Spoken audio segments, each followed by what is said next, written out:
I will say that when you first see the Crooked House pub, it will stun you a little. It's as if a massive, top-heavy old city Tudor was dropped in the middle of a farm field and it sagged on impact. Locals call it the Crook, and she has a posture better suited for the patrons who slide out of her front door at night than what you'd expect out of a piece of architecture. Let's take a look inside together.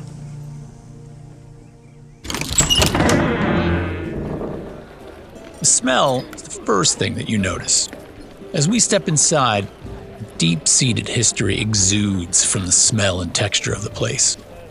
The air is thick with pipe smoke and the smell of ale, aged wood and local fare. They all intermingle just above the din of the crowd. There is a large stone fireplace to the right as we walk in, and a huge iron cauldron hangs over a bed of red coals. The bubbling stock is the pride and joy here, continuously replenished and simmering for an eternity. And you can smell it from the north-south trade road. This, of course, lures travelers in from their journeys. The interior is a rich, buttery, heavy wood construction where old-growth timber forms a complex network of mortise and tenon joints extending upward. A second stone fireplace dominates the center of the room. Open on all four sides, its stone chimney ascends up the middle of the open interior. Half-arched, oaken buttresses vault out from the main structure and support the chimney, creating an enchanting web that draws the eye upward. It's as if a tavern were born to parents who were barn and cathedral. It becomes obvious that the hands that built this place were skilled, determined, and sure of themselves.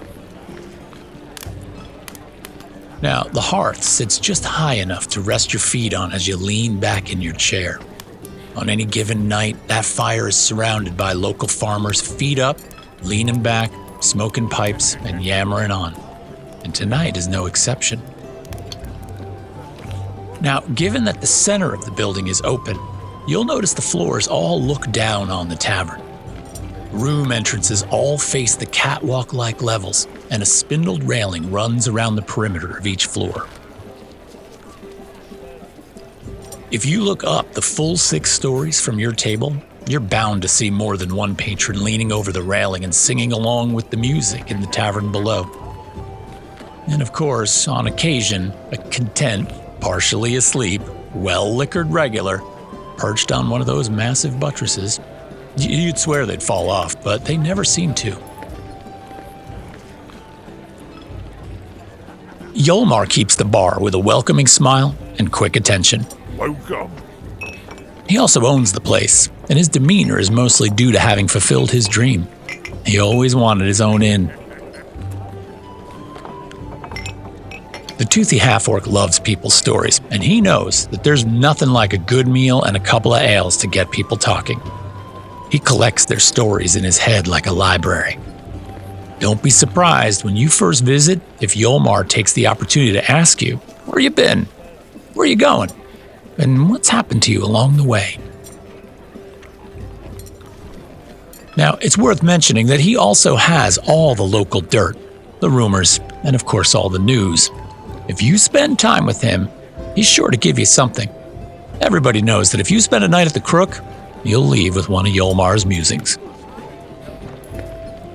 Entertainment is well scheduled here, and it seems like every time I drop by, there is someone I have not encountered before.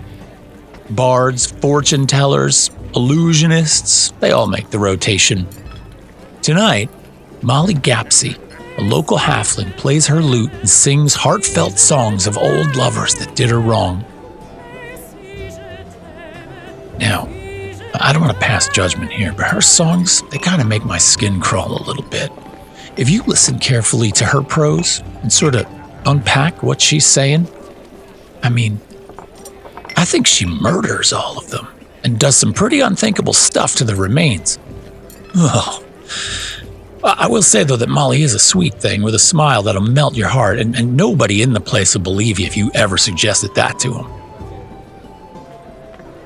Now the kitchen help, they weave through the maze of chairs and tables delivering the night's fare. All the food here is local, seeing as how the region is an endless expanse of farms and agriculture. The North Veritas region is known as the seat of sustenance, and food is taken very seriously by all who live here. Yolmar himself brews a family recipe of black beer, which is delicious in its own right, but it also makes its way into that stock we passed on the way in and a number of his recipes. Now don't worry if you're not a nobleman, the price here is not going to break you. Speaking of which, I think I'm going to take a break from the journal for now and have myself a long draft of that black beer. The Crooked House made its way into my writings for the simple fact that I love this place, and it's time I took in some of that warmth and energy for a bit. Do stop by if you have the chance. Maybe I'll run into you.